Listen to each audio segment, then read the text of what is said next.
And to all of you, my name is Christian Carter, and I'm the commercial counselor at the Royal Norwegian Embassy in New Delhi, as well as the director of Innovation Norway in India. And prior to assuming my current position, I served as CEO of CCB Subsea in Norway. And I think that it is indeed an honor to be given the task to chair and to be part of this exciting session at the World Wind Energy Conference, together with so many esteemed panelists and speakers. So dear energy friends and colleagues, a very warm welcome to this session on offshore wind Asia Pacific, organized in collaboration with country partner Norway. And with us today, we have Mr. Chuchi Arakawa from Japan Wind Power Association. We have Dr. Desikan Sundararayan, country head Equinor India. We have Mr. Yu Guillaume from China Wind Energy Association. And we have Mr. David Pratt, head of planning and strategy at Marine Scotland. We have Dr. Rajesh Katyal, Deputy Director General at the National Institute of Wind Energy. We have Mr. John Jacob, Senior Consultant at Energy and Resources Logistics at IBS Software. And we have Mr. Sunjay was added to the list. Sorry, sir, I don't have received a profile yet, but I will make sure that I will get it before you do your speech. So we are very happy to have you all with us today. And before we start with the proceedings or the speeches, I would just like to elaborate a bit on the energy situation in Norway and how we plan to achieve our long-term goals towards an energy system that is sustainable, both environmentally and economically. So in Norway, we have a very unique combination when it comes to energy resources. We have a domestic energy system based almost entirely on flexible hydropower, and at the same time, we are one of the world's largest producers and exporters of oil and natural gas. So around 98-99% of our electricity production comes from renewables, and about 12% comes from wind power, where we see a rapid increase. The last year, the use of wind power has increased by almost 60%. And at the same time, we have abundant oil and gas resources, and remaining resources are quite considerable. So in many ways, we find ourselves in a very different situation compared to India, but still we face the exactly same challenges as well as opportunity, that is, become more independent from oil and gas, and at the same time create new sustainable energy industries. So alongside this, we have ambitious goals and targets for not only cutting emissions, but also creating what we call green growth and green jobs. And I can proudly say that Norway has set ambitious targets for climate action. We have committed to achieving economy-wide emissions to reductions up to 55% of 1990 levels by 2030, and Norway will be a so-called climate neutral country by 2030 and a low emission society by 2050. And this is it's a huge task involving the government as well as the industry, the research community and academia. And we have implemented several things that are bringing us in that direction. On the policy side, we have measures like carbon tax on emissions, but we're very much also stimulating our oil and gas industry to develop projects and key competence within zero or low emission, low carbon solutions. And we aim to develop and export clean technologies that can be used beyond our borders. So what I find very interesting and very exciting about the transition that is happening in Norway is that it contributes to the creation of new green flexible supply industries as well. We have seen new partnerships being created as well as innovations. And it also creates very much to the acceleration of what we call the green electric value chains. That is renewables like solar, floating solar, we have onshore wind, clean hydrogen batteries and energy storage systems, and offshore wind and floating offshore wind. And we also very much have attention on other elements of the transition, like balancing the grid. And I'm very happy to see the developments, and also very much that the cost of generating renewable energy has fallen substantially. So coming back to offshore wind, there are many exciting projects going on in Norway at the moment, or projects executed by Norway in the international markets. And I'm sure that Mr. Desikan will elaborate more on that later on. At the moment, we are actually constructing the world's largest floating wind farm, the Hywind Tampen project, just outside my hometown Bergen. This is a project with a total capacity of 88 megawatts, and it will contribute to CO2 reductions of approximately 200 tons annually. At the same time, in the UK, and together with partners, Equinor is developing the world's largest offshore wind farm that will generate around 18 terawatt hours annually, enough to supply around 6 million homes with renewable electricity. And in Norway, we are now opening offshore areas to build wind farms with at least 4.5 gigawatt capacity. And I'm happy to see the strong interest from Norwegian companies, as well as our supply industry, in developing new projects. And developing our domestic offshore wind resources and our energy industries provides what we call a testbed for innovation and further improvement in technologies and solutions across the whole energy value chain. I think that together with all other renewables, clean hydrogen and energy storage systems, offshore wind will very much contribute to form a new chapter in Norway's history as an energy nation. And with respect to offshore wind, India, with its long coastline and promising wind profile, is also, I would say, equally blessed with tremendous opportunities. And it is very much my goal as commercial counselor. It's also our ambassador's goal and the consul general, where I'm sitting today in Mumbai, to facilitate Norway-India collaboration and partnerships on this journey, as well as also partnerships with other players here in South Asia and Southeast Asia. So with that, I conclude my opening remarks. And as I said, we have a very distinguished and esteemed panel. Together with us, we have today Mr. Chuchi Arakawa from the Japanese Wind Association. And Professor Arakawa, is a former professor at Tokyo University and WWEA Vice President representing the Japanese Wind Energy Association. We're very pleased to have you with us today, sir. And I would request you to take the floor and give us your remarks and your views and perspectives. Very much. I'm not familiar with the system. Japanese, we use another structure. Okay, anyway, it's okay now.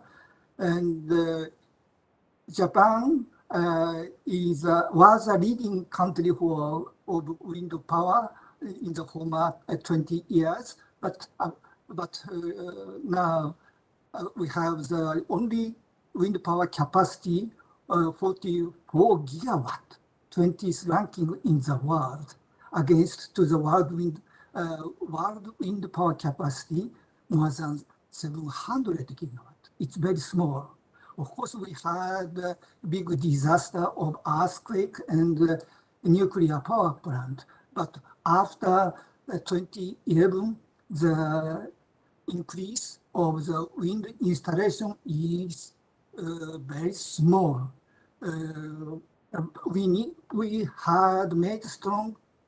made strong efforts to increase the capacity, focusing on offshore wind.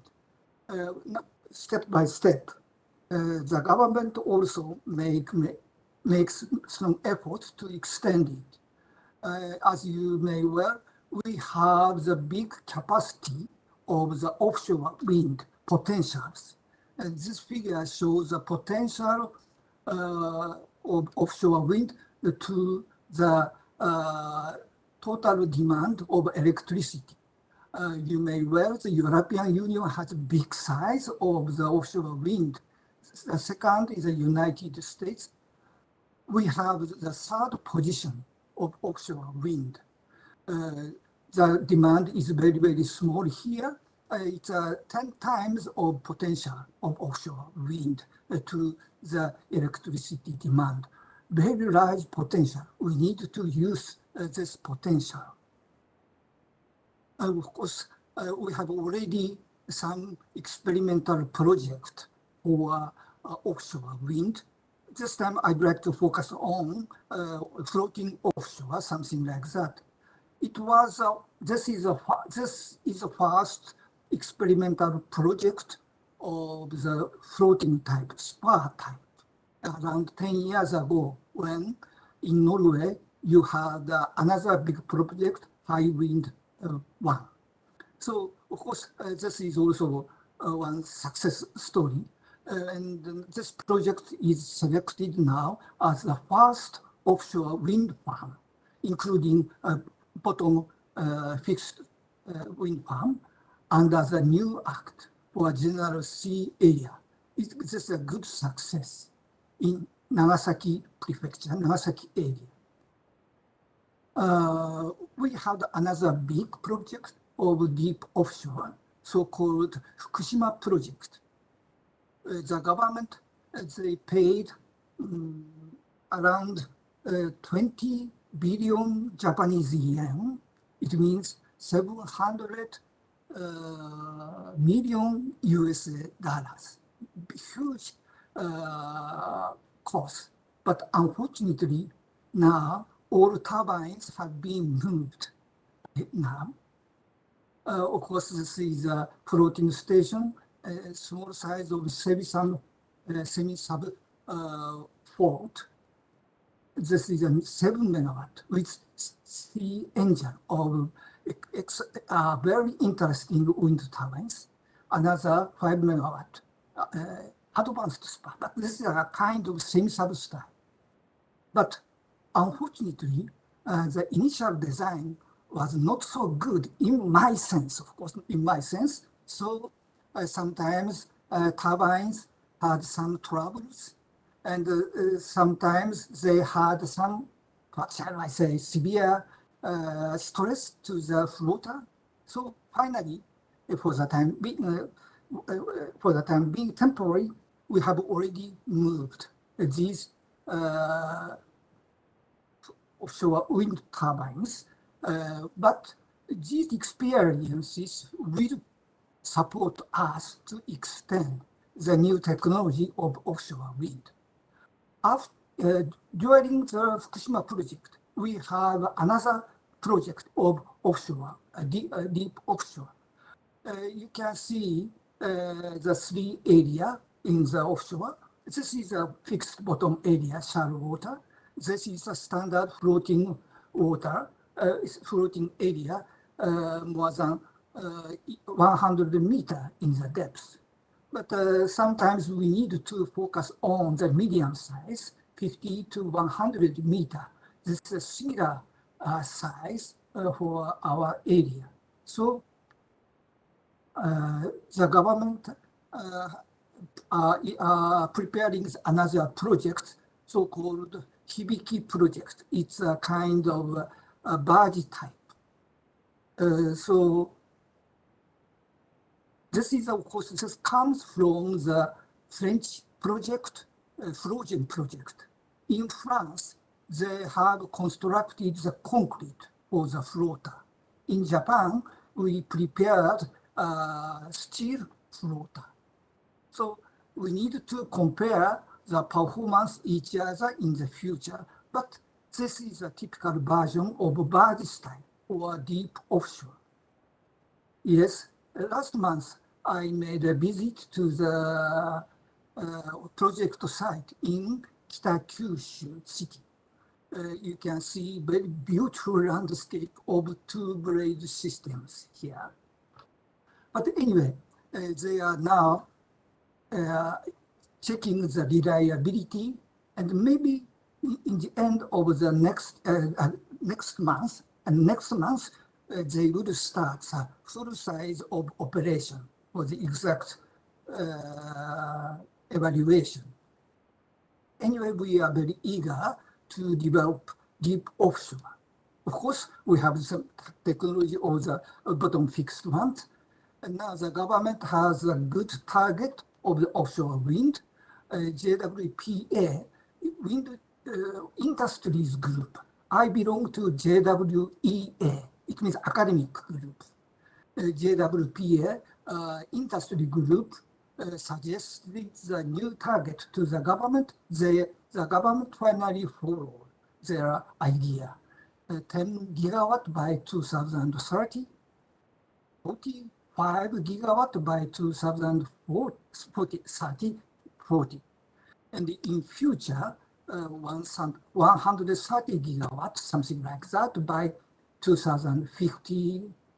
So anyway, the government followed this number, but the problem is that renewable energy will be only 50% in 2050 in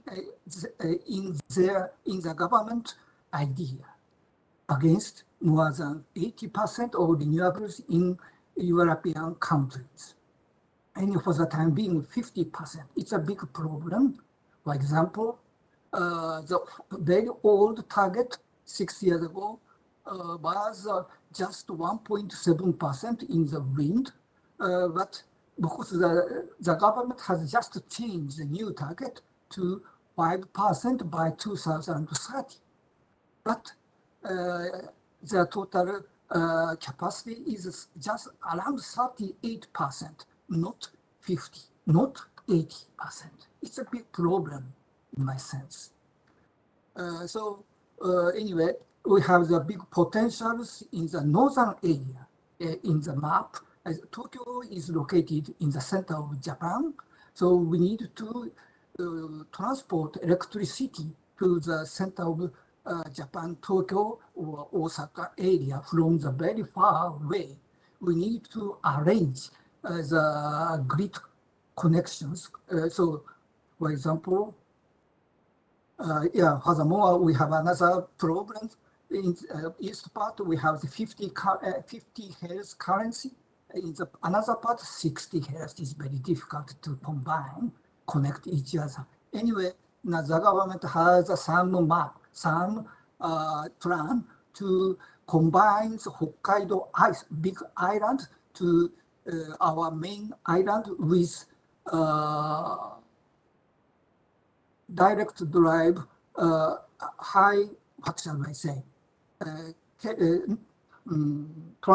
electric transportation cable in the sea with high voltage DC. Anyway, it's a plan, but in parallel, the good plan, the government even now keeps the nuclear power plant and somehow with CCUS of around 40% to the carbon neutral by 2050. The renewable is only 50%. It's a big problem. We need to push the government to accept much more offshore wind, such as 150 gigawatt by 2050, something like that. Because the government are now looking for so many candidate offshore sites, something like that. The Nagasaki project of deep offshore wind was selected as a first project, something like here. But we are not, another projects are waiting for the formal starting of the commercial base. Because before going to the big size, we had a small size of the port wind, offshore wind in port area. Okay, anyway, the water depth increases sharply with the distance from the coast. So offshore wind turbine fixed bottom type would be close to coastline. Social acceptance is needed to the fishery. It's a big problem. Anyway, so we expect to commercialize floating turbines in the future. Of course, in this session, we need to explain our neighbor countries. For example, Taiwan area. So in Taiwan, they have already 128 megawatt now of offshore wind. They expect, of course, around 12 gigawatt by 2030, something like that. It's very similar to Japan. In Japan, we have a target of 10 gigawatt. In Taiwan, 12 gigawatt. Yes, good. Taiwan is a first commercial based over offshore wind in Asia. Our neighbors.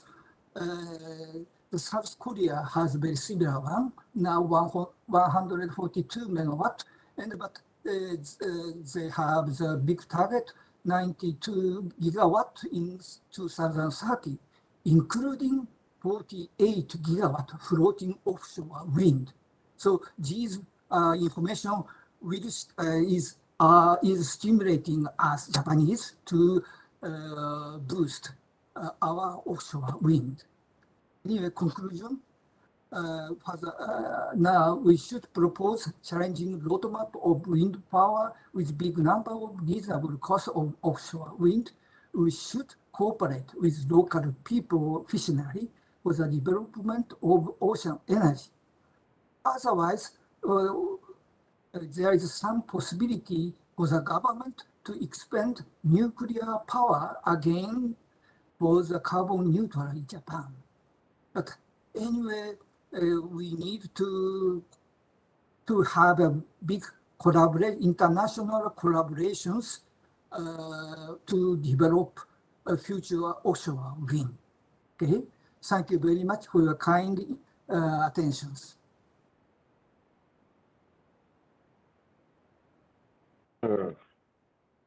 Thank you, Professor Arakawa, for a very enlightening speech and presentation. Very, very impressive. I have a few questions, but I think I'll leave them to the end, and we will then proceed. And I will then request Dr. Desikan Sundararayan from Equinor. Desikan, you are the country head of Equinor India and have several years of experience in operations, as well as R&D, business development, and technological transformation of operational challenges across different industries. And with Equinor, Dr. Desikan has worked in upstream oil and gas production in the US, and also with renewables and CCUS business development in Norway. You also have a PhD in chemical engineering and an MS in environmental engineering. Very happy to have you with us today, Dr. Desikan. I'll leave the floor to you. Please proceed. Thank you. Excellent. Thank you very much, Christian, for that introduction. I just want to make sure I'm audible and you can see my screen. Excellent. Yes, sir. Excellent. Thanks, Christian. And I do want to say to everyone that Christian probably did half of my presentation when he talked about some of the Equinor projects. So thanks again for that. And Arakawa-san, what a lovely presentation. I think you really talked about some of the hitting points that I want to also emphasize on our journey and our experience as an offshore wind developer.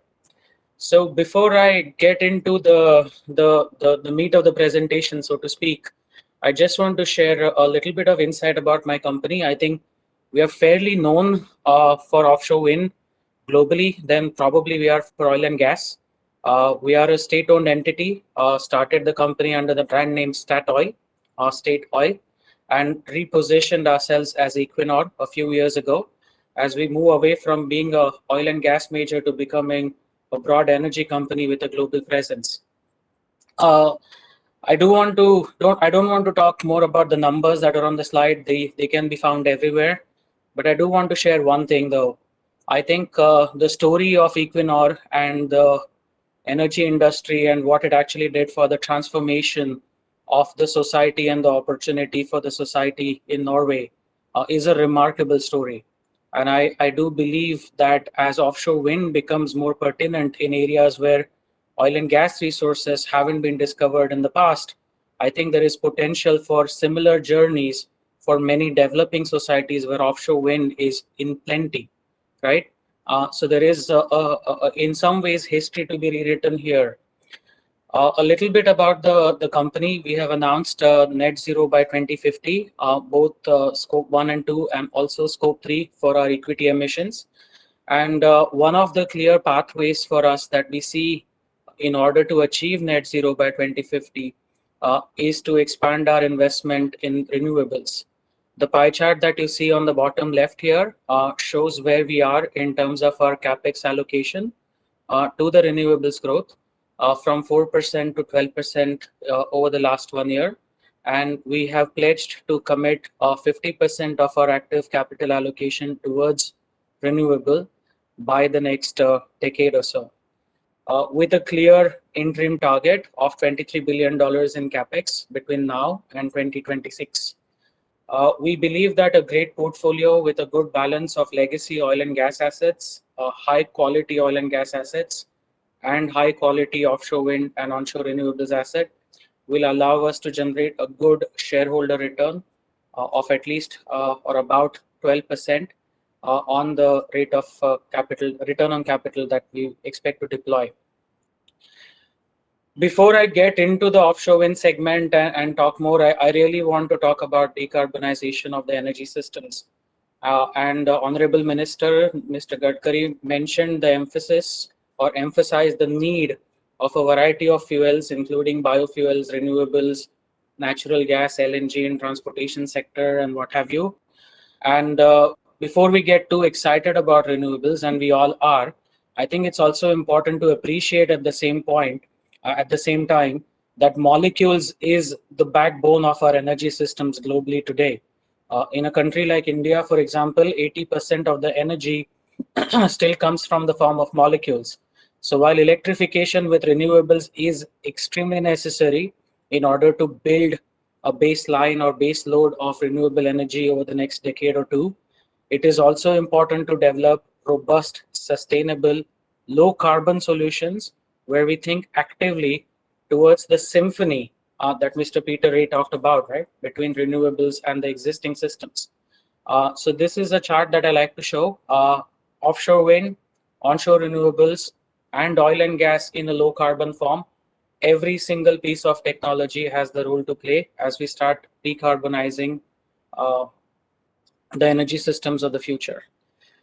We have our view of what it takes to get to net zero 2050. Every analyst that we all as companies subscribe to have their views.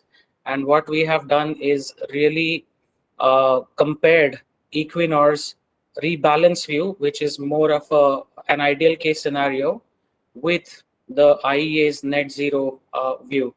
And in all the scenarios that you see, there is no silver bullet to decarbonization.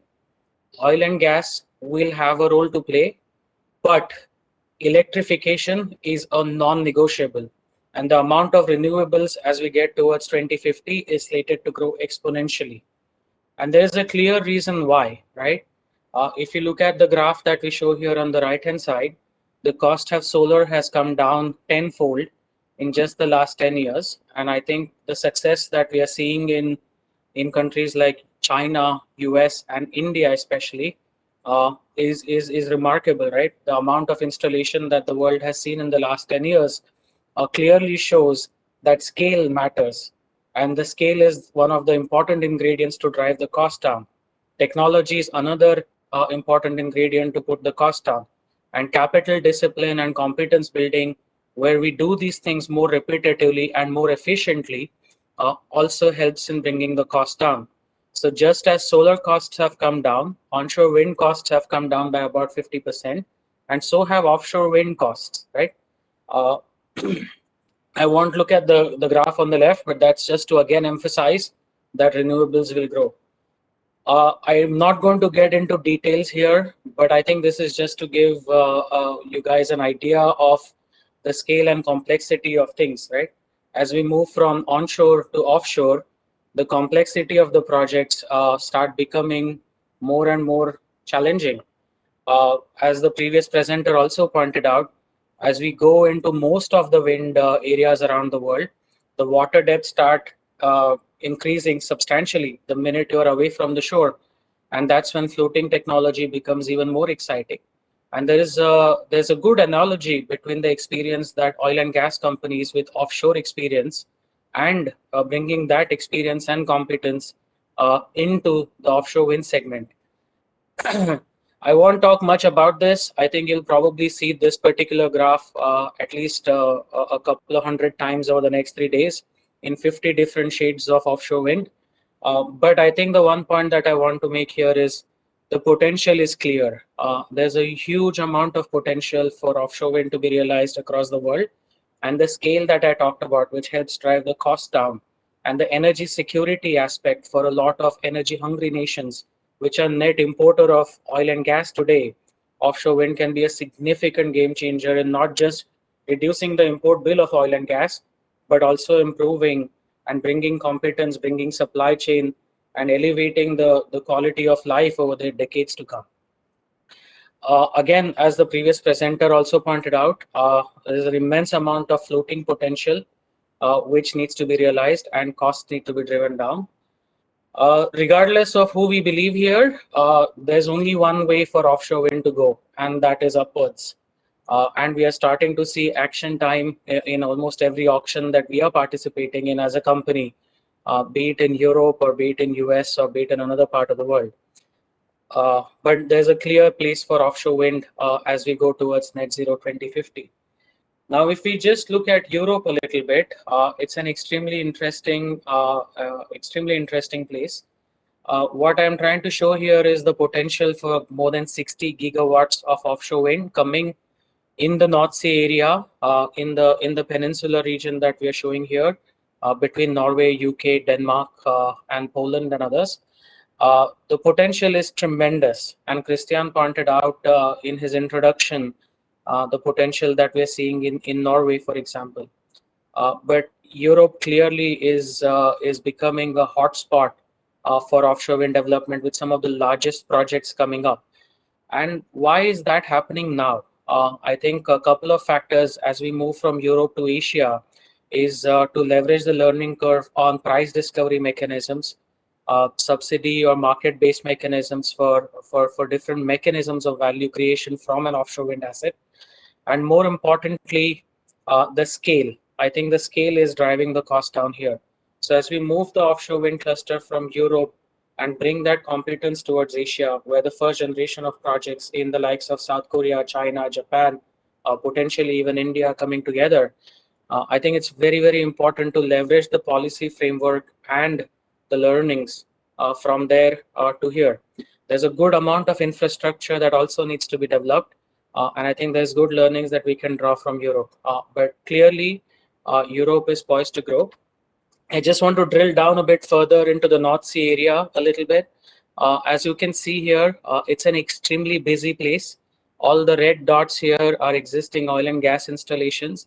And it's extremely encouraging now to see projects like Hywind Tampen, which we as a company have committed to, where we are looking at decarbonizing oil and gas production platforms.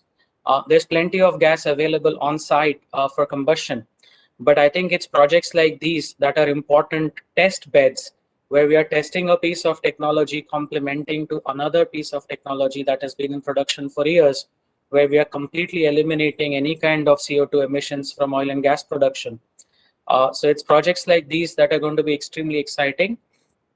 We also heard a little bit about carbon capture and sequestration and hydrogen.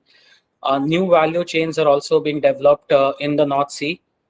New value chains such as blue and potentially even green ammonia, open source CO2 sequestration along the shoreline of the North Sea, with Northern Lights being one of the landmark projects, which is first of a kind project where industries will have an opportunity to give the CO2 to a provider where the CO2 will then be captured, liquefied, transported, and sequestered and monitored forever. A first of a kind project. But I think with projects like these, and in addition to that, around 10 gigawatts of offshore wind coming in, North Sea is going to be an extremely interesting place. And why I say interesting is because as the Gen 1 projects are now behind and Gen 2 and 3 and 4 projects are coming together, there's a huge amount of supply chain and technology competence that is being developed in that region. And that competence is going to be available in the next 5 to 10 years to move around globally. That technology that is being developed there is going to be available to move around globally. So it is extremely important for emerging regions, that of in Asia, to also start having similar coastal development plans, including offshore wind. So I think it's a great example of how the symphony analogy can be nicely used, where oil and gas is not just talking to offshore wind, but oil and gas is also looking at carbon capture, sequestration, hydrogen, ammonia, maritime sector. So it's really a beautiful cohesion of how the entire energy system economy or energy system ecosystem there is going to be driven to net zero by a variety of different technologies. I won't go much into detail here because Christian did talk about that, but two clusters for offshore wind are being developed not too far from the headquarters, the oil and gas headquarters in a way of Europe, Aberdeen as well as Norway, in this case Norway, both in North Sea, one for about 10 gigawatts of 6.5 gigawatts of fixed bed installation and about 3.5 gigawatts of floating wind. But these two clusters are developed, and over the next 10 years, I think it's fair to say that we would see 10 gigawatts of offshore wind coming from Norway. There's a huge change that has happened. Again, as Christian pointed in his introduction, in Norway in the last 3 to 4 years especially, is when you go to Norway, you see the mountains and the fjords, and now a lot of those mountains now have onshore turbines, onshore wind turbines in them. So the landscape of high wind areas are clearly changing, not just in Norway, but also globally, which is remarkable. I just want to share our experience as a company. We have decades of oil and gas experience. That experience, especially offshore, is extremely valuable as we develop the competence and projects for offshore wind. Most important being safety. I think there's an immense amount of learning that not we just as a company, but as an industry have gathered in ensuring safety of our personnel, safety of our processes, safety of our equipment in handling extremely harsh weather conditions that the offshore presents. We have extremely good understanding of environmental sensitivities. We have extremely good understanding of the ecosystem and the fisheries around that place, how to deal with the societal issues. So I think there is a lot of leverage that companies with offshore experience can bring about. So I think a fantastic partnership would be an offshore wind major with a local player. Then you bring the best of both worlds for accelerating or fast tracking offshore wind projects around the world. I talked a little bit about this, but since we talked about floating, the floating technology comes from, again, offshore platforms. In this case, it was Asta Hansen, the same technology for Spar, which was used in Hywind, Scotland. So there's clear synergies to be drawn here. I talked about the development and the importance of clusters, and why clusters are important. It's the aspect of scale. As offshore wind industry develops in the eastern part of the hemisphere, it's the same set of 5 or 10 companies that we are kind of competing for capital, we are competing for supply chain, we are competing for competence. So to have a clear roadmap for development enables us to deploy capital more effectively. So where we are right now is very heavily poised in US and Europe in terms of our near-term growth, but we are clearly looking at the waters of Asia in a way, and the waters of the Baltic Sea in Poland and Brazil for our future growth opportunities. We are very actively seeking opportunities in the regions that are marked here, as well as India, as India comes online hopefully next year with the first auction around the east coast of Tamil Nadu. I don't want to go into this slide. I talked about this, but we are committed to deliver value to our shareholders as we get to net zero over the next 20 to 30 years, and pledge to deploy about 50% of our capex towards offshore wind and, more importantly, renewables development and deployment. And I want to just end with one slide, which is one of my favorite slides to talk about offshore wind. I think oftentimes we see onshore wind turbines and we fail to appreciate the scale and the complexity of offshore wind projects. I think the monuments that I have shown here, most of you can relate to one or all of those monuments. They're big in their own cells, but a 13 megawatt Dogger Bank offshore wind turbine is significantly bigger than that. Just to give you an appreciation for scale to something which we can relate to on an everyday basis, the gaps that you see in between the turbine blades here, a jumbo jet airplane can actually pass by. So these are really, really big things. So it's very important to appreciate the complexity. It's very important to appreciate the infrastructure that is required to develop and deploy this kind of projects. And thank you very much again for inviting Equinor to this presentation and this session. And we really look forward to a proactive dialogue as offshore wind industry emerges and develops in Asia.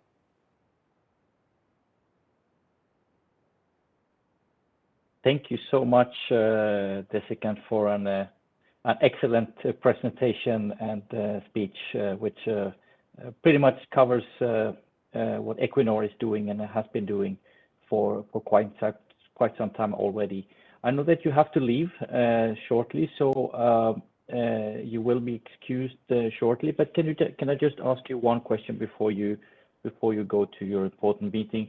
Equinor, they started this process to become a broad energy company, as we say it, and you have been piloting and pioneering floating offshore wind for some years in the North Sea area. And now you are also approaching the international markets in different places, both in the West and the East. How do you see the development within the supply side when it comes to, creating value locally, local content, or something that is not only important to let's say, to the markets where you will be doing projects, but also very much also from economically standpoint to reduce cost. How are you working towards the supply chain and the supply industries in the international markets? If you can, if possible, you can elaborate on that. Yeah, no, I think that's a very good question, Christian. And the short answer to that is local content is increasingly important. We need to think globally, but at the end of the day, we need to act locally.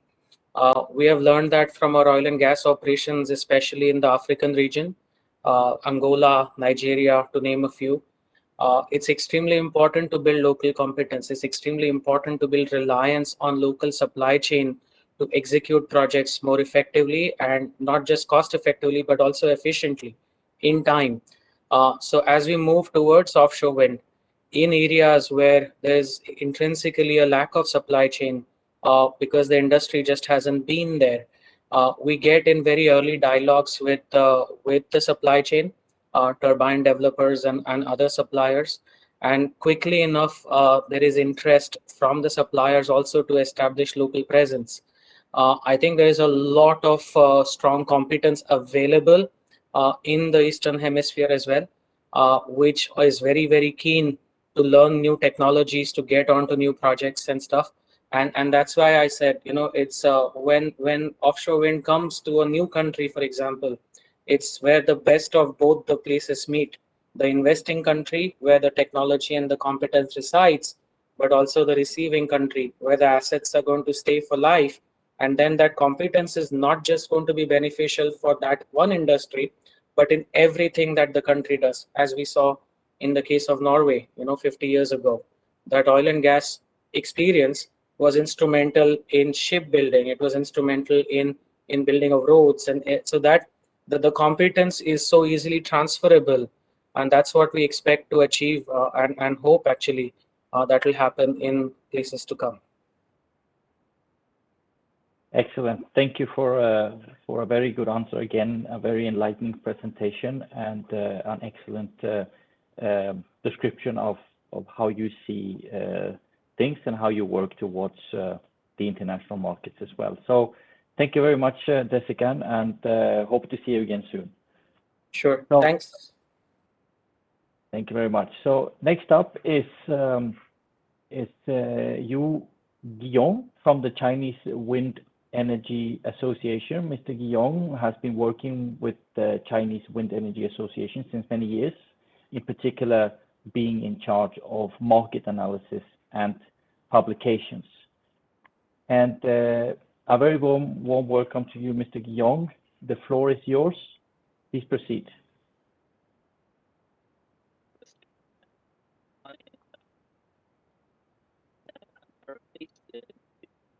We can see your presentation, but we're having difficulties in hearing you.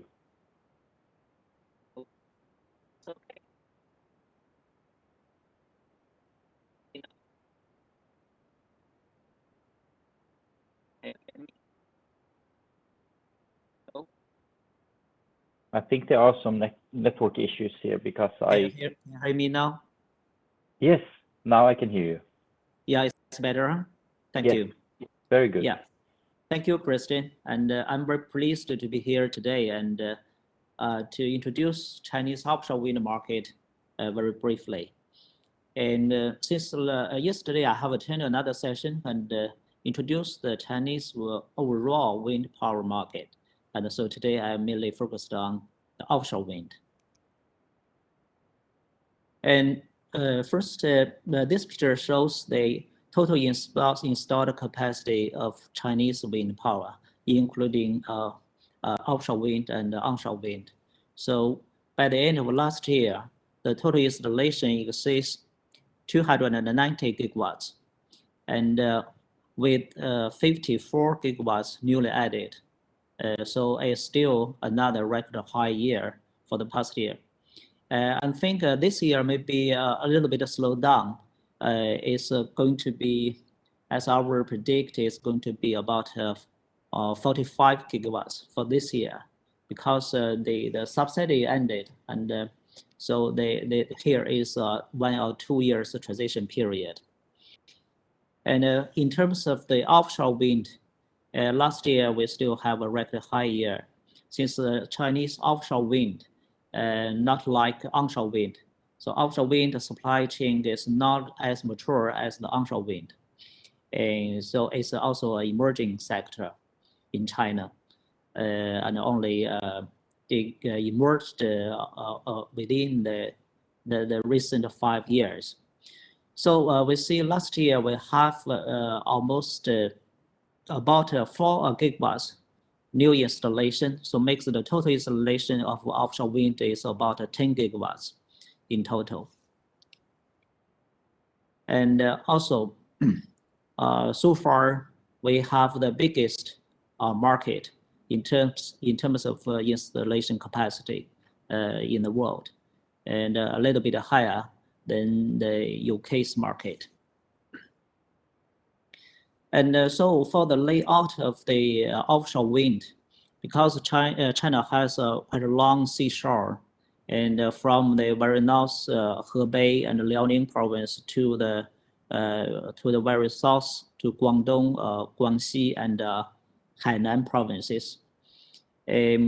So we see maybe this year we will have another gigawatts to be expected for the new installation for this year. And also for the wind resources along the seashore is quite diverse from the south to the north. And we see Fujian and Taiwan and Guangdong provinces, they have better provinces, better resources. And Tianjin, Liaoning, and Hebei provinces has a lower wind speed. So for the south provinces, will get greater parity faster than the north provinces. And also they have very big plans.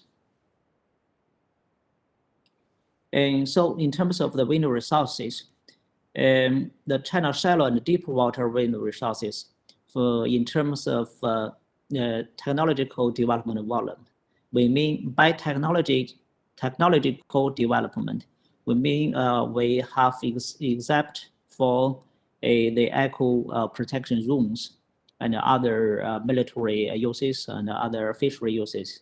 And it means we can use it for offshore wind. So the resources is at least 225 gigawatts within 200 kilometers from the shore. It's within the zones from 10 kilometers to 200 kilometers. Yeah. So also during these days, the Chinese government is going to launch and release the 14th five-year plan for renewable energies in China.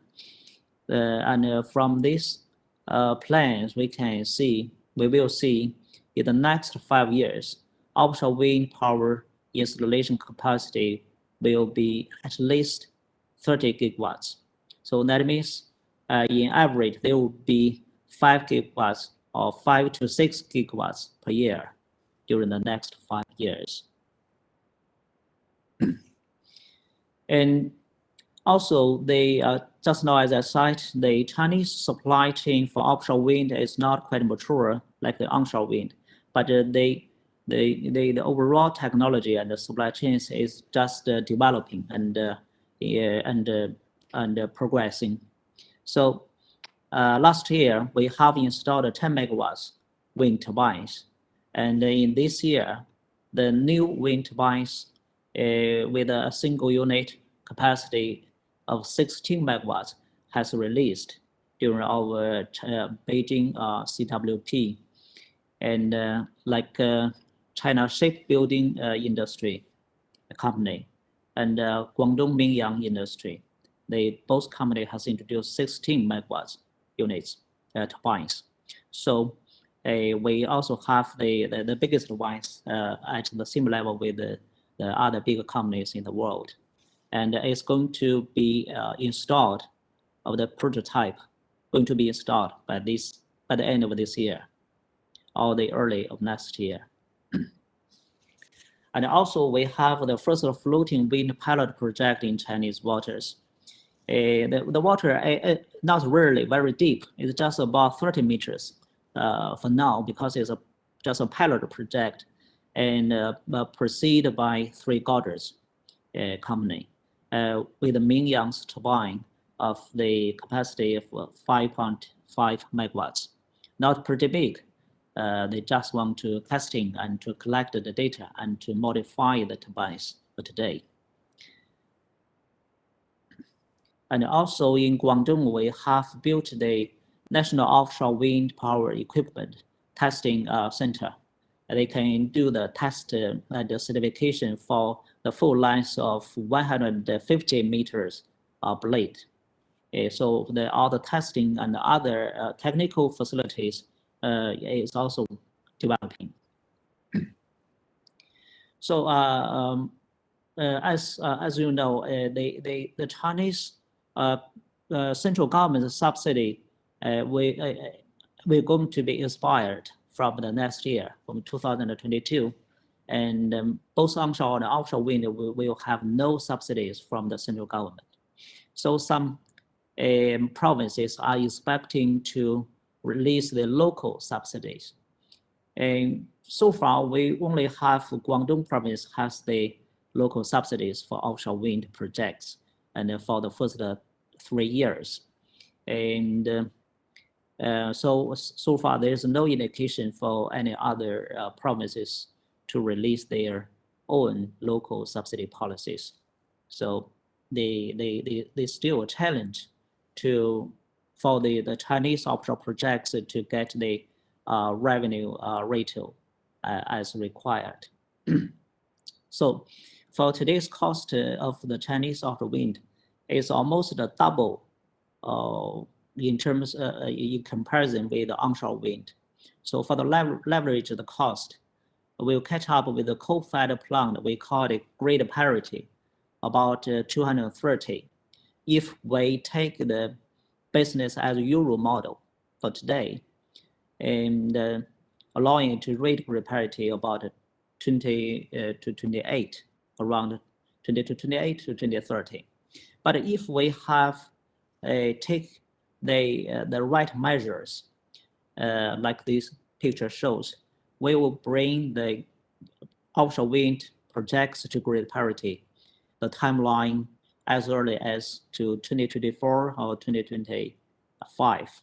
That means within 5 years or 4 years, we'll reach the target of grid parity for offshore wind. And so which measures? The first one is to scale the wind farm. For today, it's relatively small, but in the future, we're going to have 10 gigawatts the big large wind project scale. And another measure is to let the interconnection works built by the grid companies. But today is the connection works from the projects to the onshore connections are built by the projects companies. And another one is to get a lower debt interest rate. So the capital rate is going to lower. So for the three right measures, we could move the timeline of grid parity shortened, dropped by 5 years. And also we can see there's a diversified developing models and measures together with offshore wind developments is also emerging, like the integration of ocean pastures and offshore wind together. And now, so far, we have 2 pilot projects is happened in Guangdong province, and also going to be launched 1 or 2 projects next year in Shandong province. And also we have the hydrogen production with offshore wind power directly pilot projects. They're going to be launched in Guangdong and also in Jiangsu provinces. So, and also during the 14th five-year plan, there's still the new concept for offshore wind energy island. So to purify and to help to reduce the carbon emissions for the ships and for the other ocean industries. So we can see things is the market is just enlarging and developing very fast. The Chinese developers and including the international developers. So today we can see including Equinor, Shell, Total, and BP are very active in Chinese market, and they just looking for the right partners from the Chinese market, as well as they are looking for the greenfield projects opportunities by their own. So anyway, the Chinese offshore wind market is very concentrated. We have more than 20 developers in China for the offshore wind, but the first 3 occupies almost 7%, nearly 80% of the total market share. So there's still some difficulties for the international cooperation, but anyway, the Chinese partners and also the industry are very keen to looking for the right opportunities to cooperate with the overseas partners, to bring in the experience, to bring in the new technologies, to bring in any other new methods to help us to reduce the cost for today. So the very keen method, the very keen task for Chinese offshore wind today is how to reduce the cost. So we are just looking for the right opportunities for any international corporations. So that's all for my presentation. Thank you. Thanks for listening. Thank you so much.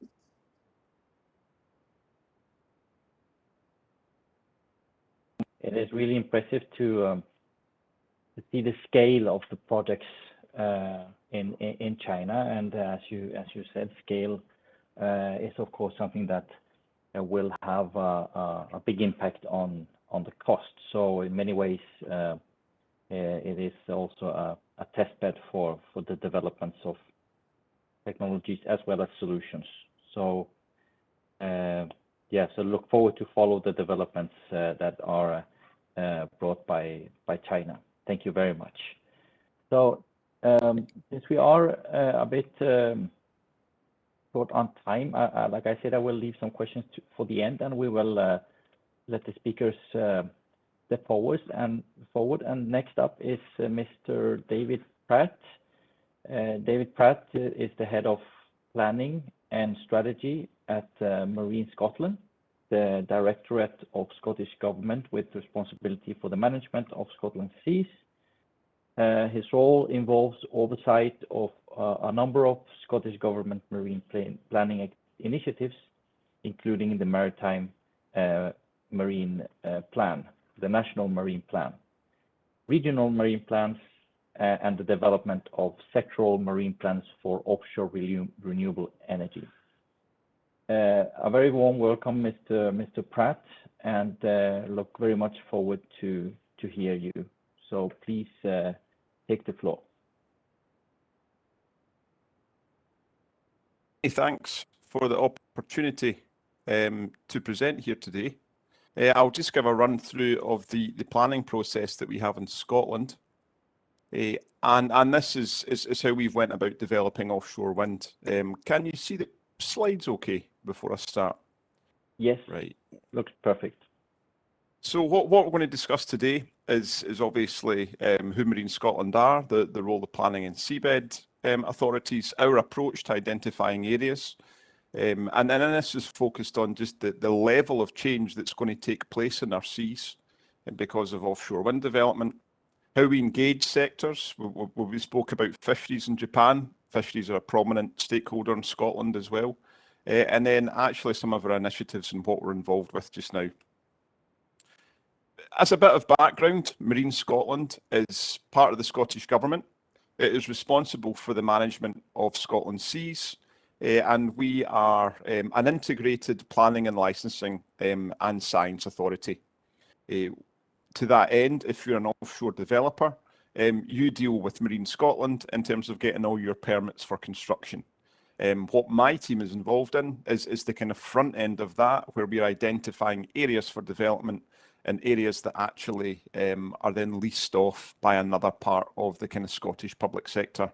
And we have a big scientific arm as well who provide advice right across our activities, because this is such a changing environment, and part of the challenge is making sure that the knowledge is there to underpin a lot of the tough decisions we have to make. They're Scotland seas. We have 62% of the UK seas. As you can see, our sea area is 6 times our land area, and to that end, we don't know enough about them just now. As I was saying, if a plane goes down on land, we will find it, I would hope, within a very short period of time, an hour. If a plane goes down in Scotland seas, you might never find it. We simply don't know enough about all of these waters, and part of the challenge and part of the opportunity for realising our offshore wind potential is to further our understanding. So as I've said, we do activities around national, regional and sectoral planning. We do licenses, we do consents, and these are all what you need to build an offshore wind farm. And then another part of the Scottish public sector, Crown Estate Scotland, who is our equivalent of the Crown Estate UK, which some of you may be aware of. They are our kind of landlords for the seas. So you would get your area of seabed from Crown Estate, and then you come to Marine Scotland for all your permits, and they run the auction rounds, of which the most relevant at the moment is ScotWind, which will be the world's largest floating wind commercial opportunity at around kind of 10 gigawatts, potentially upwards of that total, depending on what bids come through from the process. A big part, as I've said, is balancing all the competing interests. And we have a national marine plan, which is our governing document for all our seas. And it describes how all the different stakeholders should interact and how developments are taking forward. Now, we were one of the first countries in the world to bring in a national marine plan. And part of the challenges now is that our first plan was very, very promotional. It was promotional for the fisheries sector. It was promotional for offshore wind. It supported our existing oil and gas sector.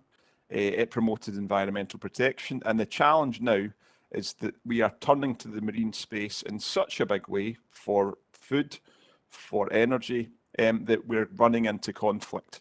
And as part of the conflict management, we have to actually redefine our decision making, particularly as the Scottish Government has declared a climate emergency, and we have a net zero target by 2045.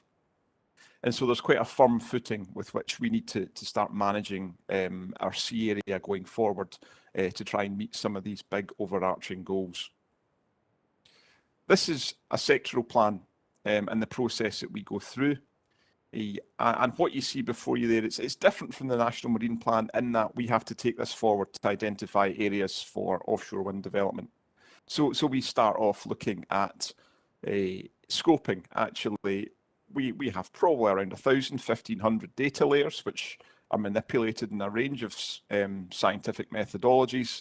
And then we consult relevant stakeholders to make sure that the information we are using is the most up-to-date and accurate that we have. We then have statutory assessments that you need to do. So strategic environmental assessment, habitats regulations appraisal, which is looking at protected sites and species, and also social and economic impact assessment. And these assessments are all used to shape the different areas and different considerations for where development would go. The idea being, if you build in at your site identification stage all the big issues which will impact consenting, then it should mean that you actually have an easier consenting process further down the line, because you've ruled out what at times can seem quite obvious things like not putting an offshore wind farm in an international shipping lane. Believe it or not, it does happen. And part of this process is to factor in all of these considerations until you've actually come up with what you consider as a set of sustainable areas that balance the broad array of considerations that you need to take forward when managing your sea area at a national level. This gives you an idea on opportunity and constraint. Your opportunities, obviously, Scotland is a very, very windy country. It has fantastic wind resources on our west coast, North Sea, but we have very, very challenging dynamics, be that on our eastern seaboard, which is far shallower and very much a kind of sandy bottom, and then our west coast, which is far more, you say, mountainous, and it's actually a far more challenging area to construct. We have constraints, as I've touched on. Shipping's a big aspect, fishing, lots of environmental considerations, and existing infrastructure, i.e. the North Sea is the UK's oil and gas hub, and there's a lot of existing activity out there with which we need compatibility with. So you take all of that initial scientific resource and then you come up with broad areas of where you potentially think wind could take place. This is where you think there is a resource and constraint isn't absolute, i.e. you can't not build a wind farm there. And these are kind of first part of looking for where we site wind farms. We then narrow those down through consultation and taking on board far more detailed considerations, and we go and do a consultation with the communities all around Scotland. We then start to factor in a developer interest, because there's no point in creating a whole range of sea areas which are of no relevance to industry. And then you end up with a final plan and a kind of consultative draft which looks like what you've got right on the far side, which sets the framework for where we think developments will come forward. And we're not saying all of these zones will be used. We've done our analysis. A developer will bid for and gain rights, and then they will go in and do the kind of zone-specific project work to determine which parts of the zone they wish to take forward. This gives you an idea. As I say, we don't expect all of these developments to be built out, but we've associated capacities with them. And this in turn allows us to give some kind of prediction over impact and the likelihood of what development will be. Once we went out and we do our consultation, we get responses from all over the country. And part of Scotland's challenge is certain areas are very pro-wind, certain areas are not so much, and it comes down to engaging communities, ensuring socio-economic impact is factored in accordingly, and particularly with the fishing sector, showing there's degrees of compatibility, or you're starting to cite areas where they believe it could be compatible with existing gear types, for example, that don't require to dredge through an existing floating wind farm. And there's just no compatibility, which effectively creates a no-take zone. And so we get a range of interests and consultation responses on all our sites. Some help shape sites and what we do with them next for our ministers to consider. Some also help set the framework for what developers will need to do and get engaged with as they go on to do their project work. And this is where we're at the moment. You see 15 options, which I say are currently being subject to a commercial leasing process called ScotWind. We believe that around 10 gigawatt of energy operational will come out of this round. The chances are that more will be given rights within the ScotWind process because there is attrition rates. You tend to find that what you look to do to begin with does come down. And then we look at certain mitigation levels and guidance that help developers understand these areas and actually start to get on the front foot with taking forward their individual projects. In addition to that, what you see before you is what another programme that we're working on just now, which is called INTOG, and this is focused on decarbonising our oil and gas infrastructure in the North Sea and the electrification of the kind of 400 plus rigs that they're operating out there. And we're starting a similar process. And again, there will be a commercial offering through Crown Estate Scotland, which will look at projects with the sole aim of decarbonising our North Sea infrastructure. And you see, as I can say, that the existing ScotWind sites in green, you also see the blue hatched areas where we are starting that area of search process again. And this just gives you an idea of what we're working to within the kind of innovation in oil and gas work. As I say, some of the big challenges that we will face will be around cumulative impacts on birds. We will have the undoubted commercial conflicts potentially because we are trying to promote such a build out of wind, and it will be over a relatively short period of time. And Scotland's big opportunity, as I say, we have 65% of the UK seas, but we will need to feed a lot of our potential generation into the UK market. And as we start to see a whole-scale shift in the UK market, challenges such as developing large-scale renewables, we will have to look further north in the UK, and Scotland will, and its offshore wind potential will play a big role. And obviously, there's other emerging uses coming through. I've touched on carbon capture and storage, which again is going to be critically important for decarbonisation and will serve to actually sit alongside our offshore wind energy in terms of looking at multi-use and how all of these competing uses for the sea can actually be delivered in tandem. So this just gives you an idea of some of those conflicts. As you can see, at the moment, there is very deep challenges on bird issues.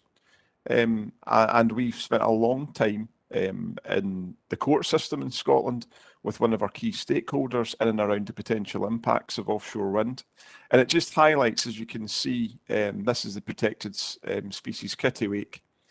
You can start to see the kind of dark red and the medium red zones where stakeholders and scientific evidence says there is going to be a challenge here, and we need to get improvements in our underlying science to understand these impacts. This is just one of a range of sectors, and we also need to be realistic in terms of our decision-making process, again, weighing up the bigger goals of net zero and decarbonisation with environmental impact. There will be conflicts here, but we need to look at far broader strategic objectives in terms of the cost of not taking forward certain projects could be worse in the long term. And I think that's where obviously only a few miles down the road from my house was the COP26 conference. And it was one of the key issues that we're grappling with is actually what we have to do and the infrastructure we have to build, which will have an impact, but which will hopefully lead to the greater good that we all collectively want to see. And I'll leave it at that. That gives you a snapshot of Scotland. Scotland's very, very proactive in the offshore wind space just now. As I say, Scotland will be the largest commercial scale offering for floating wind. We currently have the largest floating wind farm with the Kincardine project and a number of other kind of supporting initiatives that we've been trying to progress. And I hope you all found that informative. And I look forward to taking any questions later on. Thank you, Mr. Pratt, for a very interesting presentation. Just a quick one from me. This planning process, how long? What is the timeline? What is usually the timeline for a process? I think maybe you had it on a slide, but I didn't quite catch the timeline. Sure. A strategic planning process will take around 2 to 2.5 years. And then you would go into your project planning work after that, which would take another probably 4 or 5. Now, at the moment, if you look at projects in the UK, they were awarded in 2009, and some of them are just being built now, which shows you 12 years. We're looking at ways to get that right down. And then actually, a big part of all of this process is the lack of data and the lack of evidence. And if you consider that a developer often has to submit 2 years of pre-application survey data, once we know the impacts of wind farms, we should hopefully start to cut that time period down and things should get quicker.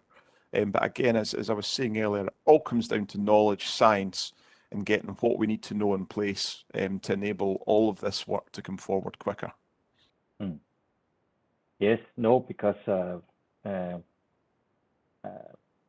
see sometimes that the solutions and technology is kind of running faster than we are capable of kind of following, right? And so if you start a process and based on the opportunities that you have today, based on today's technologies, and then when you kind of land these kind of processes, then you have probably a very different setup with new technologies, and I assume it's very hard to estimate how and project how things will be when these things take time. But does that mean that you are quite flexible also in the way that you structure these plans and that they kind of give some kind of flexibility? Yes, absolutely. We try to be quite forward-looking and plan around envelopes. We kind of learned our lesson, I would say, from around 10 years ago, where a plan was assuming that a wind turbine would be 3 megawatts or 5 megawatts. Within a space of about 2 or 3 years, developers are putting applications in for 8 megawatt and 10 megawatt machines. The sector is moving very quickly, and we're aware that the chances are that much of the ScotWind process could be built out with 20 megawatt machines. The sector is just progressing at such a rate. The key is to plan around envelopes, which, for example, rather than saying X turbines we'll use, say it'll be a turbine with a tip envelope of up to 350 meters, because we need to kind of forward look and future proof as much as we can. Very good. Thank you, Mr. Pratt. Thank you. Let's move on to the next speaker. We have with us today Dr. Rajesh Katyal. Dr. Katyal has over 32 years of studies, both in flat and complex terrains, with special emphasis to wind-sensitive structures. He possesses a PhD doctoral degree in wind variability analysis and shape optimization in wind-sensitive structures. Presently, he is the Deputy Director General at the National Institute of Wind Energy under Ministry of New and Renewable Energy with the Government of India. We are very delighted to have you with us today, Dr. Katyal, and very much look forward to hear your views and your perspectives. So please, sir, just take the floor. Well, thank you very much. And I hope my screens are visible. Yes, sir. Yeah. So very good evening to all of you. And just to introduce once again, I am Dr. Katyal, working as Deputy Director General at National Institute of Wind Energy. And all of you are aware now that National Institute of Wind Energy is one of the technical arms of Ministry of New and Renewable Energy, Government of India. And we look at our role as one of the facilitators for healthy and orderly growth of wind energy sector in the country, comprising of both onshore and offshore applications. But in the presentation area today, I will be focusing specifically on the comparison of structural aspects of monopiles and tripiles for an offshore observation platforms at Gulf of Kambeth off the Tamil Nadu coast. But before we go into the actual design aspects of this, I would like to give you a brief background about the Indian offshore wind power development perspective. And all of you are also aware that India has set up an ambitious target of about 450 gigawatt of renewables by end of 2030, and out of which 280 gigawatt will be the contribution from solar power projects. Wind power projects for onshore applications will be 140 gigawatt. And for offshore, India has set up an ambitious target again of 30 gigawatt by end of 2030. And at the present moment, you know, in India, the land acquisition, the grid evacuation and the logistic management, particularly for the land-based turbines, are causing certain concerns. And it is high time that India should explore possibilities for deploying turbines deep into the sea, which is called as offshore wind farmability. And for the very purpose, you know, the first map which India has prepared, particularly the National Institute of Wind Energy has prepared for offshore development, you can see on this right corner, which is up to the 200 nautical miles from the coast. And beyond this 200 nautical miles, it is classified as Indian territory, international territorial waters. And this map was being procured by the mesoscale data, which was downloaded by USA website. And you can see the southern tip of the country, starting from Kanyakumari, Rameshwaram, Dhanushkodi area has got some good wind potential to the tune of about 9.5 to 10 meters per second on an average, which would mean that as per the International Electrotechnical Commission standards, these sites are categorized as class 1 sites, which is almost equivalent to the European wind conditions.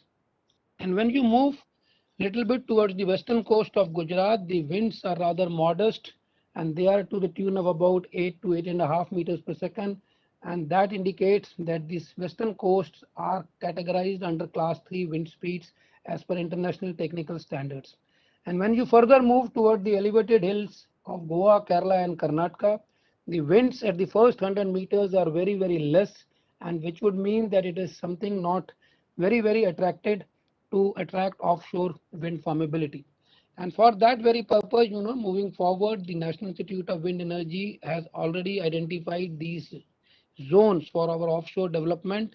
And for the benefit of the members, the Government of India is preparing the strategic policy note to bring out the first auctioning of the projects on the zone B, G, D, and E. These are the 4 zones which are almost to 30 to 35 kilometers south of the Tuticorin port. And this work is underway, and I hope very soon the ministry will be calling the stakeholders for providing their inputs before we finalize the strategy note paper as to how to auction early next year. And coming back to the technical aspects, that in this presentation I will be concentrating on the monopile designs which we did for Gujarat initially way back in 2017, and now we are moving forwards to the tripiles for our Tamil Nadu coast for our observatory platform. So just to give you a feel that these kinds of monopiles we have generally designed for Gujarat, where we feel that the water depths are normally at shallow water depths, so between 15 to 18 meters, and thereafter the hard starters are available to the depth of about 15 to 18 meters. And for the Tamil Nadu coast, the scenario is totally different. The water depths are very, very dynamic. It is ranging between 40 to 50 meters, and you can see we will have to go in for either tripiles or the combination of monopiles and the jacket foundations, so that that can be useful for the water depths of 40 to 50 meters. And you can see that these are the bracings and secondary bracings which we will have to develop, so that the lateral loads, which is the integrated combination of wave or wind loads, should have to be transferred through these bracings and secondary bracings to support the unsupported lengths of these bracings, and thereafter transferring the loads to the monopiles. And when you move forward towards the Dhanushkodi, we feel that we will have to suffice with this concrete caisson foundations, because in Dhanushkodi area the water depths are nearly ranging between 8 to 10 meters. So these are the coastal type of platforms which we are planning for the offshore development, rather to foster the offshore development in our country. And moving forward, all of you are almost aware that this was the first area where we installed way back in March 2017, the first pile platform at Gulf of Kambat from Pipavav Bandara port, which was about 23 kilometers. And the second pile, which our private stakeholder has, installed with the help of NIWE and also with the help of National Institute of Ocean Technology, was at Jakau coast, which was something about 16 kilometers from the coast with a water depths of 15. So this indicates that whether it is a Jakau coast or Gujarat Kambat coast, the water depths are in between 15 to 20 meters. And this is the pictorial representation of the first pile which we designed, and this was the first work which was being done in India by Indian engineers, the NIWE engineers, with the help of NIOT and also with the help of the Ocean Engineering Department of Indian Institute of Technology. And what we did was that we designed this jack and pulley arrangement, which was specially designed, and this installation was done at the end of the barge, because we have taken this pile vertically, which was to the tune of about 48 to 50 meters high, and from the Bombay coast to the western coast, it was transported about 300 to 350 kilometers vertically in this position. And the idea was that to use the small barge, so that the cost for transportation and also the traveling costs will be reduced. And we have done this work and the cost of about 4 to 5 crores of Indian rupees, as against the international market prices of 12 to 15 crores. And these hydraulic jacks were being designed for taking the load capacity of 150 kilonewtons, which would mean that one hammering stroke for lowering the pile, the 600 kgs of load can be transferred to the pile, with which would lower the pile to about 1.2 to 1.5 meters into the sea. And these are the pictorial representations of the both piles, which was done by NIWE and also by the private stakeholder at Gujarat coast.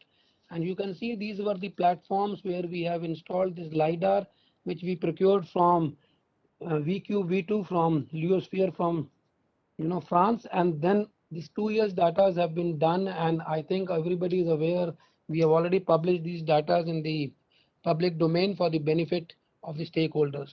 But now, with this brief background, coming to the design aspects of the why we needed to go for a next step of tri-piles, because in Tamil Nadu the water depths are 40 to 50 meters, and these piles what we designed way back in 2017-18 will not be sufficed for the Tamil Nadu coast, and for that purpose we have now done the comparison of both piles, a single pile and also the tri-piles, which will be suitable for the Tamil Nadu coast. So you see that these were the environmental conditions and which was being taken into consideration for the structural aspects.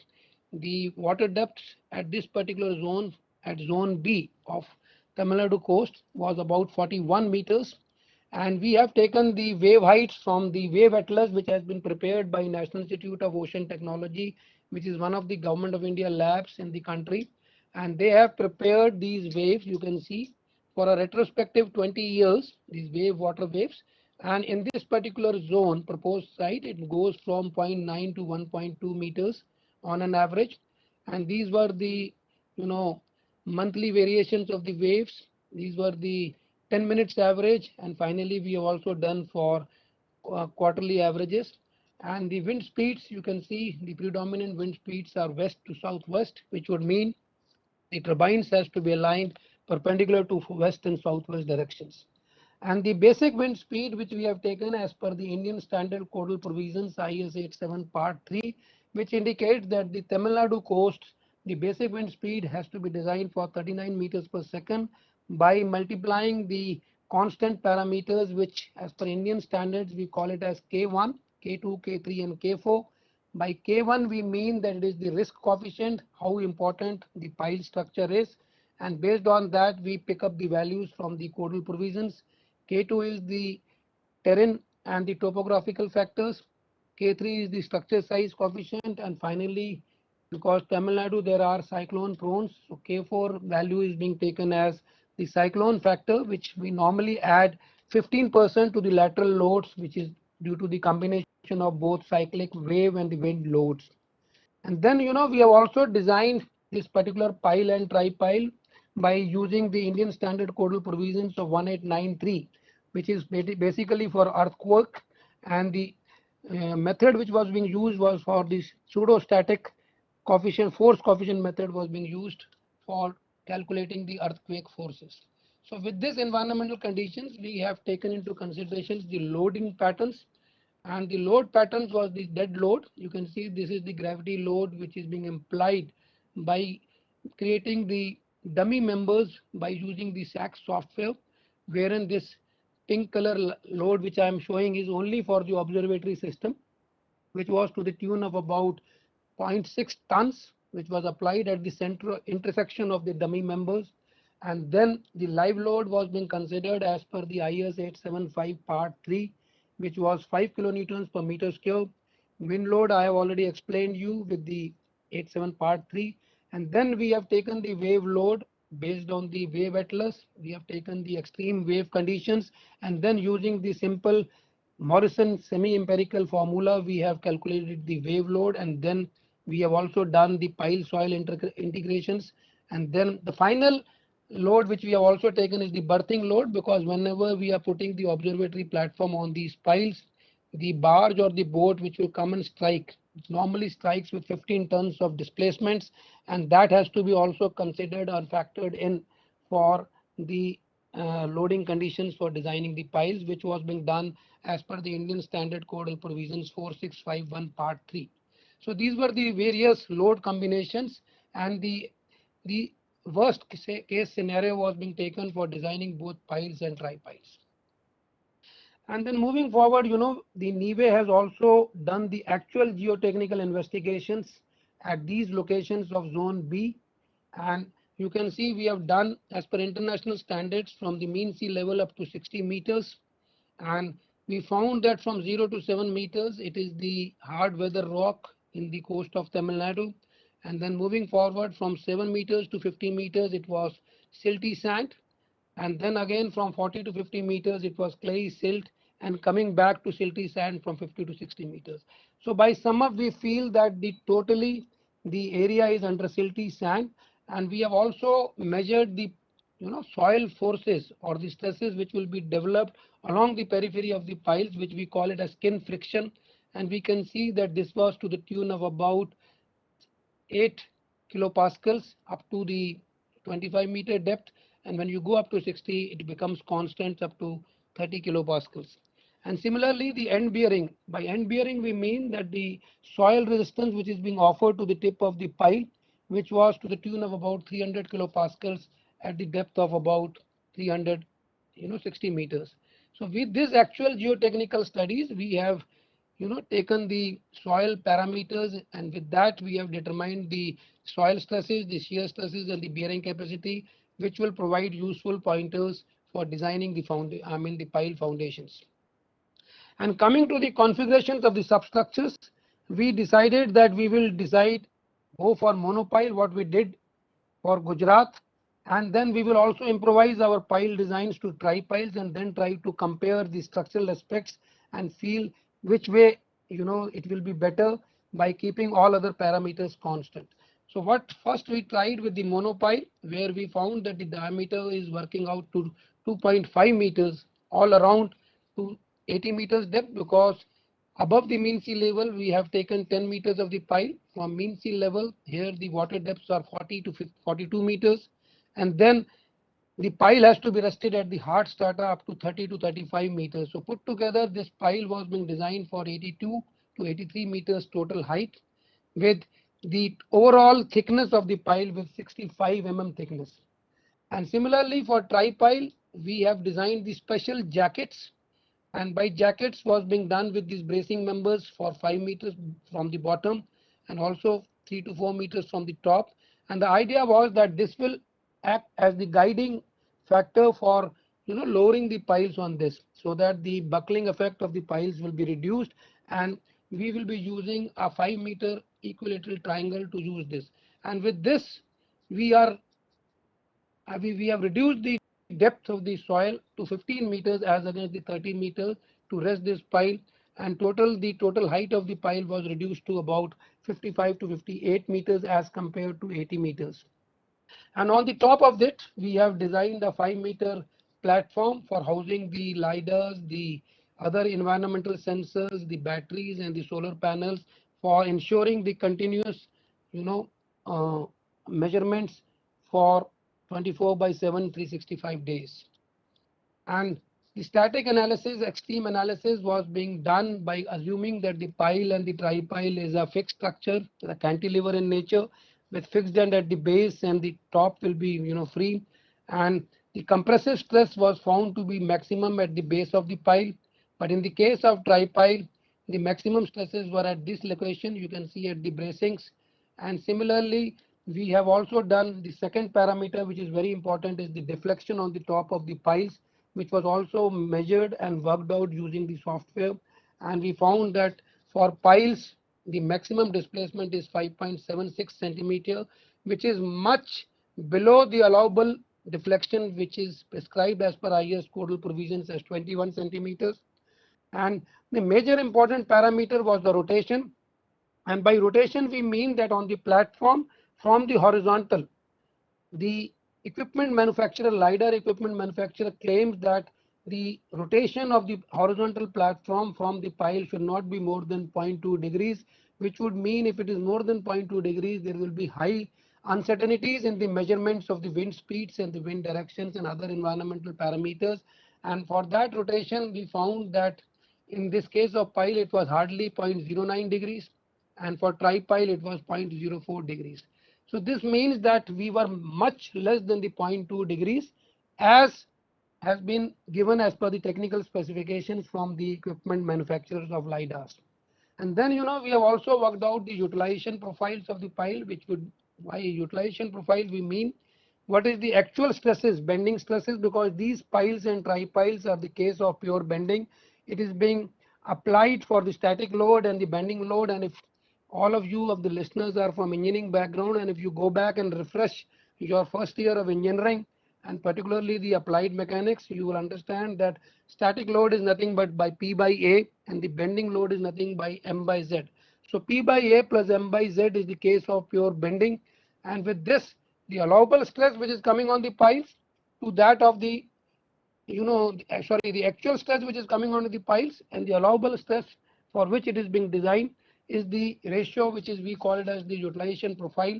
And for monopile it worked out to 17%, and for tri-pile it was working to 30%.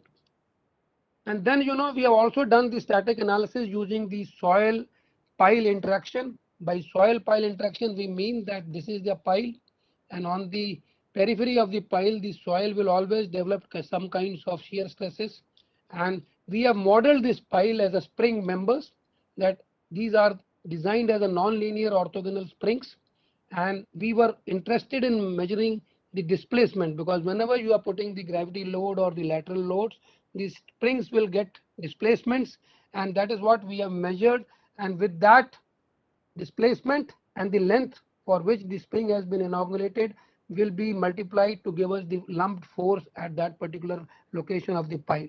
And with this, was being done as per the American Petroleum Institute RP2 geo standards. And then we have tried to find out what will be the maximum stresses, and the stiffness of the, which we have worked out for the springs will be equivalent to the stiffness of the soil or the stresses of the soil. And with this, we have again tried to find out what could be the maximum pile displacement, which was coming to 11 centimeters, which was much less than 20 centimeters. Rotation has little bit increased from 0.09 to 0.15 degrees. The maximum utilization of pile was 17%, and similarly for tri-pile was also well within the allowable limits. But the main thing was that the rotation was, in case of tri-pile, is lesser, and which is our key parameter for our LiDAR and wind measurements. Then moving forward, we have also done the dynamic analysis by doing the modal analysis and the frequency to measure the frequency on the piles. You can see in both in X, Y, and Z directions, 3D frame structures. And for that, we have used this as a mass as the lumped applied at the joint. And the soil, as I said, is being modeled as a super element for the normal sea state conditions. And with this, the frequencies for the monopile was working out to 1.5 hertz for less than a second. And similarly for tripile, it was 1.367 hertz, and which was much less than the wave frequencies, because the wave frequency in the coast of Tamil Nadu varies from 5 to 30 hertz for a second, and these values were much lesser than that, which would mean that these piles or tripiles will be far away from the resonance, and there won't be any kind of local buckling or the buckling of the plate and shell elements, and it was totally the free from all kinds of resonance. Structure was safe. And then lastly, we have also done, as I said, as per IS 1893, the earthquake analysis, and this has been done by using the seismic force method, which is prescribed in the Indian Standard Codal Provisions. And for that purpose, this Tamil Nadu coast comes into the category of zone 2. And for zone 2, we have to take the values of Z. I will not go into the design technical part of that, because I don't know the listeners are from the structural background. But please understand that as per the seismic force method, it is a very simple relation that we will find out the mass we know from the pile. We will try to work out the spectrum acceleration, and then multiplying that, we will find out the lumped force that we will be adding to the lateral forces of the wave and the wind loads, and then try to do the earthquake analysis. And for that also, we have checked these three parameters on compressive stress, the deflections and utilization profiles, as these were also much less than the allowable stresses, and also the rotation was less than 0.2 degrees, which were our major criteria for safety checks. And then the conclusions were that the monopile which we have designed, which we are going to do now for our measurements in Tamil Nadu coast, worked out to about 326 tons with 85-meter height. And the total quantity was 337 tons. And similarly for tri-pile, the jacket was 61 tons, and the piles which will be lowered, 3 piles, was 70 tons, which would mean the total weight of tri-pile was 287 tons. And with pile and the tri-pile, there was a saving of about 50 tons, which would mean that we can save 17% of the steel materials if we go for tri-pile in the coast of Tamil Nadu, which is a modification from our Gujarat work, and we will be now trying to go for tri-piles. And the second advantage and the conclusions were that normally if you go for a single pile, we will have to use a crane which has a capacity of about 326 tons to lift the pile and then try to lower down by using the special hammers. But whereas if you go for tripile, because as I said, the jacket weighs 61 tons, the monopile weighs 67 tons. So the total weight was not more than 70 tons. So finally a 70-ton crane is good enough to lower the tripile at the zone B location of Tamil Nadu coast, and thus in turn we can sizably save the size of the barges, and the marine operations will be much cheaper when compared to hiring a 300 tons and using a much bigger vessel. So that will also save about 25% of the cost. And then in terms of drivability, we need only 1.5 tons hammer to drive a tripile, as against which was worked out for 8 tons for driving these piles. So there is again 25 to 30% of the saving in the size of the hammer, because when you are taking a very heavy hammer and transporting to the place of site, that will also add to the expense, and all these marine operations can be much cheaper when compared to the pile which we have used for Gujarat. So as an improvement or learning from our basic designs, what we did way back in 2017 and 18, we have now thought that we will be going for a tripile, and we are also planning that we will go for floating buoys for 2 to 3 locations and 1 tripile, so that we can also compare the wind measurements from the floating buoys as well as from tripiles, and then try to work out what is the difference in uncertainties, whether it is within the acceptable limits as prescribed by the international standards. So with all these conclusions, we feel that the tripile is preferable for the deeper water depths of 40 to 50 meters, which are available at the present moment for all the zones in coast of Tamil Nadu, as against the single pile which we have used for the Gujarat coast. So I think this was the paper which we wrote jointly with myself as the main author and Dr. Ramanamurthy, who is one of the leading authorities in the structural field. He is the director in the National Center of Coastal Research, and along with him, we also have one scientist, Dr. Satyakiran Raju. We three together, worked on this work, and we have now published in journal papers, and we are hoping that it will be acceptable. It has already been accepted in leading international conferences, and we are working still more on that, so that the next step we will be able to design the 8 or plus 8 megawatt turbines which are suitable for the coast of Tamil Nadu for hosting the growth of offshore wind in India. And with this, I will not go on much on the policies and all, because there is a time constraint. I will thank the World Wind Energy Conference and also the TERI for inviting me to deliver this presentation at this platform. Thank you. And if you have some questions, I will request the moderator if they can ask me right away, because I have a meeting immediately after this. I'm already running late. So thanks for patience listening. Thank you.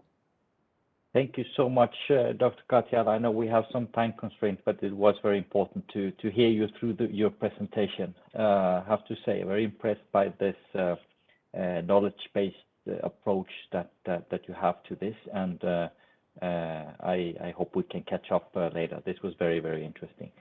So with that, I will introduce the next speaker, Mr. John Jacob, Senior Consultant, Energy and Resources Logistics at IBS Service. Mr. Jacob has 10 years of energy and resources logistics experience, within logistics consultancy, and you have also been working with programs with Suncor Energy, Chevron, and ADNOC, and we are very happy to have you with us today, sir.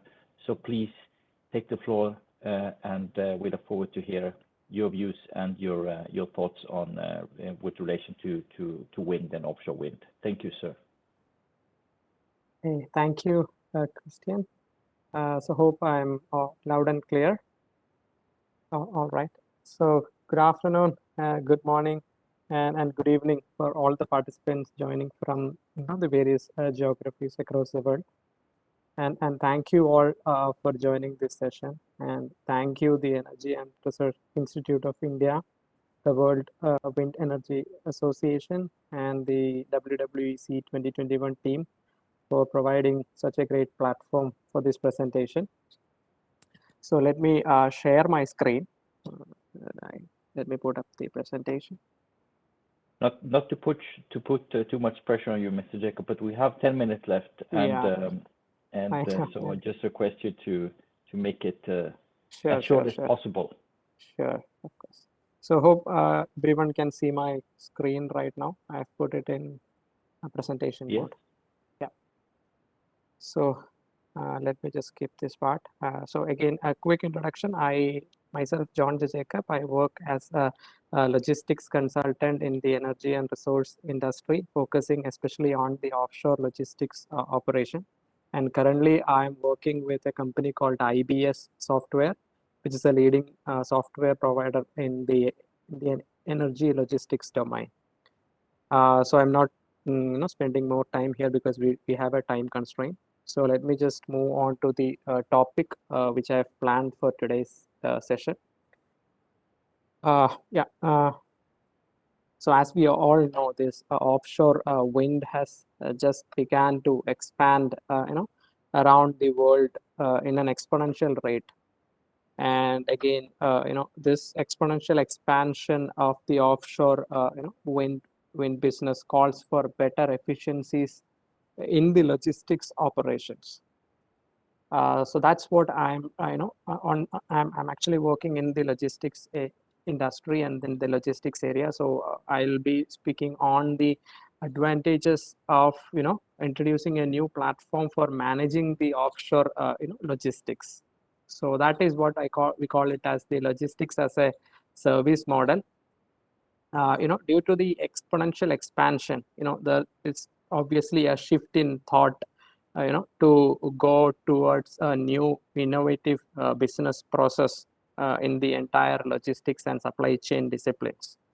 And the purpose of this presentation is to propose a new business model or a new platform for improving the logistics efficiency for the offshore wind farm operations during its development or in the construction or in the operational phases. And again, that's the logistics as a service platform would enable the offshore wind farm developers to completely outsource their logistics operation. So this logistics as a service is a combination of software technology along with combined experienced logistics professionals, creating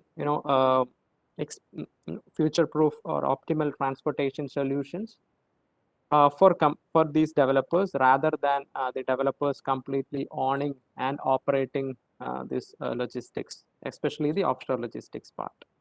So with that, I'm going to move on to the next slide. So here I'm just trying to introduce you the key challenges faced by the wind farm developers. So just a pictorial representation of the challenges faced with the current way of operation or the current dedicated logistics approach. So, and we all know logistics is one of the key or essential part in the offshore wind operations, and it's also very complex in nature. Due to the regulatory compliances to be met, safety requirements to be addressed, and multiple modes of transportation is coming into picture, and high cost of operations and high consequences even due to a slightest delay. And again, now we know that wind farms are getting far from the shore locations, and again, size of the turbines are getting bigger and bigger. So we know how much challenge to carry all these materials or these turbines and passenger employees or workers from offshore shore locations to their offshore work sites. So that is a huge administrative burden, and cost wise also it sums up to around 30 to 40% of the overall capital expenditure, approximately in the range of that. And again, with the increased expansion plans we were discussing now for the 2030, we will know that how it's a huge, capital will be deployed for developing these offshore wind farms. So this gives, developers an opportunity to relook their current conventional logistics model and, try to find an alternative model to optimize their logistics spend. And again, as you can see here, the current state or the current model invites multiple, inefficiencies in such a way that they completely own and operate this logistics. For example, there'll be dedicated fleets like dedicated crew boats, dedicated helicopters, dedicated vessels or SOVs, dedicated marine coordination centers, dedicated travel services management team, logistics planners. So it's all, it's kind of dedicated approach, currently these developers are taking. So this in fact leads to poor utilization of the entire assets and ultimately adds cost burden on to the developers or to the parties involved in it. Yeah. So that was a high level view on the key challenges faced by the wind, for the offshore wind operation. Now, I'm just trying to introduce a new platform, which is called as Logis. Yeah. Sorry, Mr. Jacob, we just have a few minutes left. So if you could, Yeah.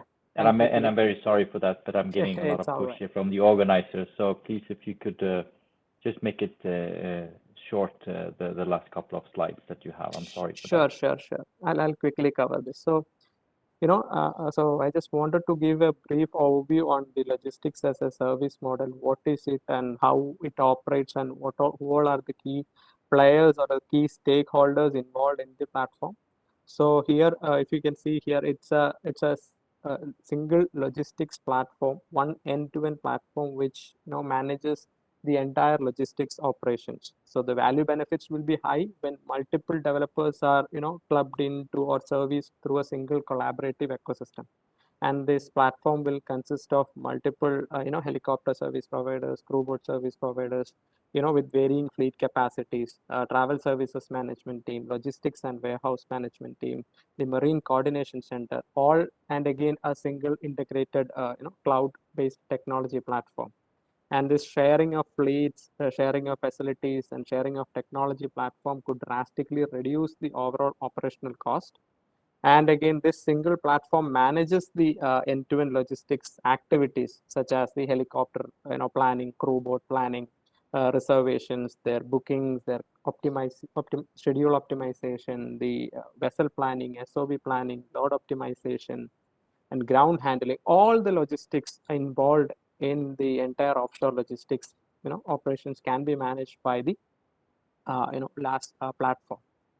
And again, you can also see here the type of approaches where developers can, when they adopt to this new last platform, there are two kinds of approaches. Where one, we call it as the dedicated approach, where dedicated SMEs or dedicated project managers will be allocated to each wind farm operator or develop or for particular project. And whereas in the other case, in the shared pool, whereas SMEs will be shared across multiple offshore operations, and they will be hired by the developers on need basis. And again, it's shared infrastructure cost will also reduce that cost burden to the developers. So that was a quick summary of the last platform and the key stakeholders involved in it. So I'm just rushing to the next slide. So this is a future state or optimized way of operations where you will have optimized number of crew, fleets and facilities, optimized number of marine ports or supply bases or warehouses, and optimized number of marine coordination centers and all. So it's all being optimized to a single integrated platform. So that's the high level view on the end state or the next state envisioned by by us in the offshore wind logistics operation.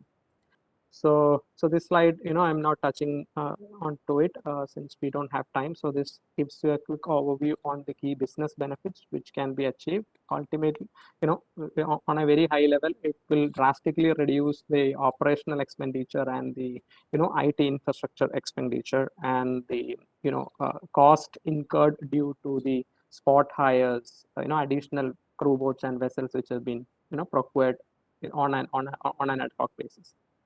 And finally, I just wanted to touch upon a technology platform which can be, which helps you to, support the offshore logistics management operation, which is called as iLogistics. And iLogistics is an AI-driven cloud-based SaaS platform covering the end-to-end needs of, offshore logistics management, especially in the energy and resource industry. And iLogistics has got a full-fledged capabilities in terms of the entire offshore logistics management, including the long-term demand planning, optimization, the crew rotation planning, travel booking and execution for helicopter travels and crew boat, and again vessel and SOV planning and operations and optimization, and the real-time offshore people tracking or the asset tracking. So I know I was a bit hurry. So this sums up what all items which was planned from my side. And again, finally, in case if you have any further questions to be discussed or any additional details required, please feel free to do it now, or you can reach out to me on these 2 mail IDs. Yeah. Thank you so much, Mr. Jacob. Unfortunately, we are out of time. We have a session coming up, and we are getting delayed. So this is just a consequence of the fact that we also started a bit late. So we just have to take the call and conclude the session. I'm very sorry for that because there were a lot of interesting views and perspectives, and surely we have more to talk about. So with that, I just want to thank you all very, very much for your time, your patience, and not least for sharing valuable insights and information about the developments in different parts of the world. So with that, again, thank you all very, very much. It has been really rewarding to hear about your different views and the different initiatives that you are all part of. So thank you very much, and have a very good evening all. Thank you.